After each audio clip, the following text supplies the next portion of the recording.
बोली। अरे का बोली बोली करते रहो, कुछ समझ में आवता? का हो गइल बताई। अरे का हो गइल, माथा तोहर माई फेल कैले ऊ तो लगे है, आ ऊपर से तू लड़का छोड़ के चल गइल बड़ा खेती बाड़ी करे खातिर। अरे भाई अब कमाए आए है हाँ। कमाब न तो पैसा कौड़ी कहाँ से आई। मैंने नैहरे से आल रहनी ह, मोरा पूरा यूपी से बिहार में आईनी हम तोहर का खेती करे खातिर। अरे यूपी से बिहार में तुम्हें लेके अली है इसलिए ते आऊ है। पहले हमारे को बात सुन लो, सुनो हमारी बात।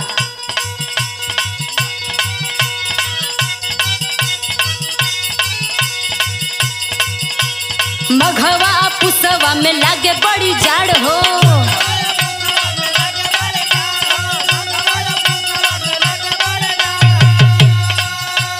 मन कर जाई नहीं खेतवा के डाढ़ हो।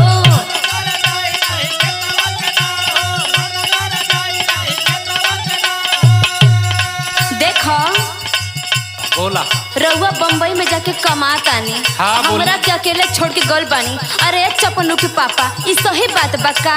अरे नाई चफनू के मम्मी लेकिन कुछ मजबूरियों तो बा। अरे बात ना हमारे को बतिया सुनो, लेकिन ध्यान से सुनो। बोला एकदम ध्यान से सुनत है। मघवा पुसवा में लागे बड़ी जाड़ हो, मन कर जाई नहीं खेतवा के डाढ़ हो। दिन दिन होत परेशानिया ए सैया, हमसे न होई ई किसानिया। हाँ ए सैया,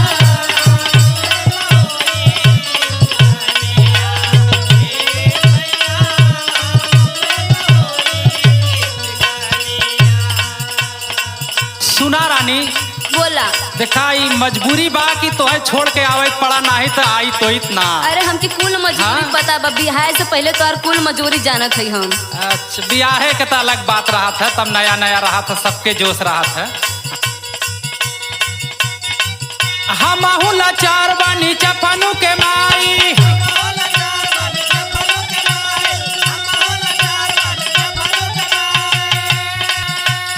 हुरबू कहाँ से जब होई ना कमाई।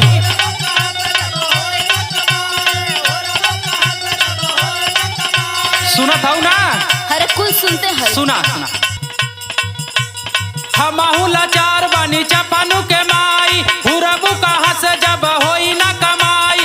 कहतानी कर खेती बारिया ए रानी, अब से समारा जिम्मेदारिया ए रानी।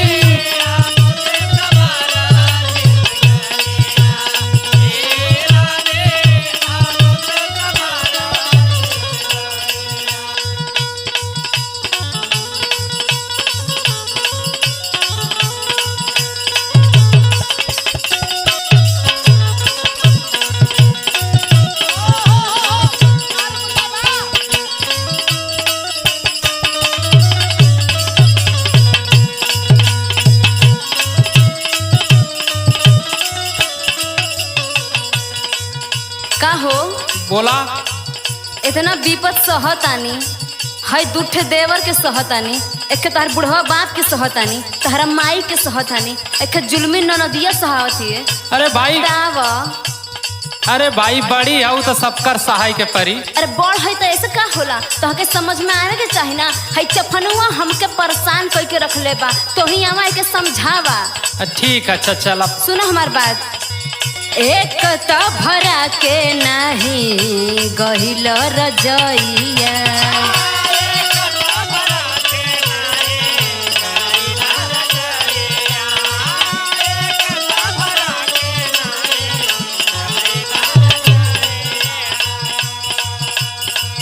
लइकन के लेके कसहूँ रहिला मड़इया।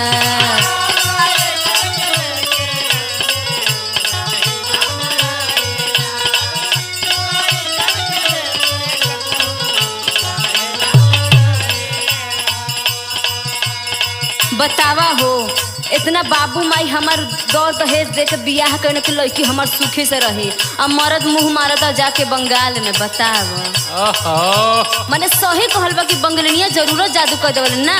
अरे ना।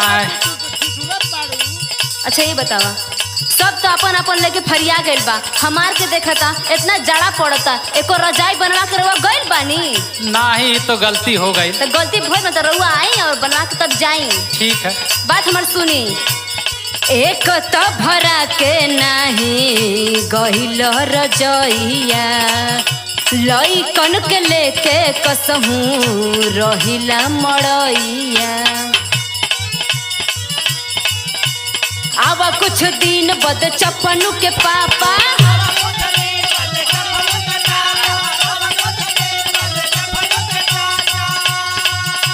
सरसों बथुआ के साग खूब चापा।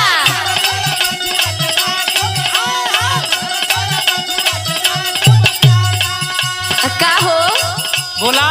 अरे बंगलिया के लग रहबा ना तो खाली रसगुल्ला खइबा, इहवा आवा देख का खाए के मिली। ना रानी तोहरे सूरत नजरिया में नाचता। अगे बतिया सुना। हाँ बोला। अब कुछ दिन बद चफनु के पापा, सरसों के बथुआ आ साग खूब चापा। करीला अकेले खम खटनिया, ए रजऊ हमसे न होई ई किसानिया। हाँ ए रजऊ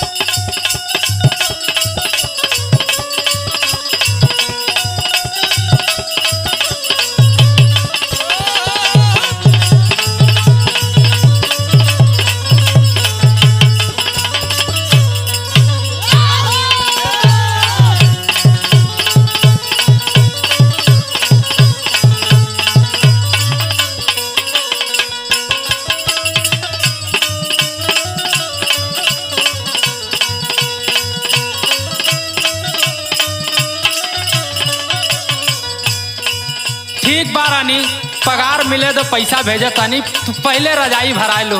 हाँ। ओकरे बाद तो फिर गेहूं के सिंचाई और खाद माटी देख लो। हाँ। जवन बा भेज तानी पैसा पहले ले ला रजाई।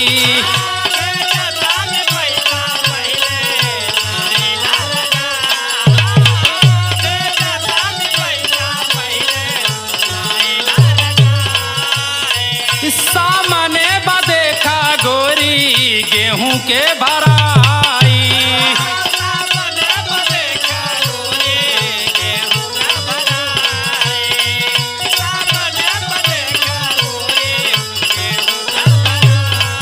सुनत हूँ ना? हर कुल सुनत हई। तो सुना।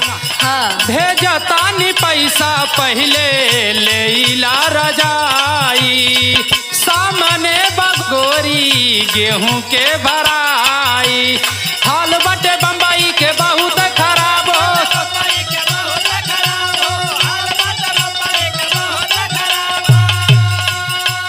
देखा जन गुड्डुओं के आवे के ख्वाब हो।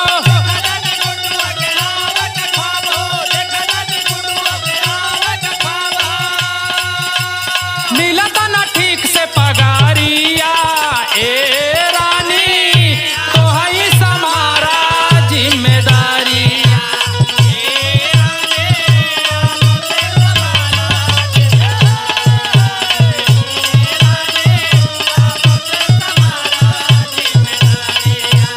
ए सैया हमसे न होई किसानी।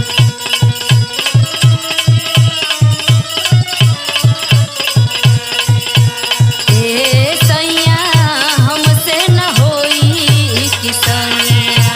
ए रानी तुझसे समारा जिम्मेदारिया। अरे राजा जी लो तन है चकनुआ से बात कैला तो हसे बतियाई। दे दा रानी दे दा।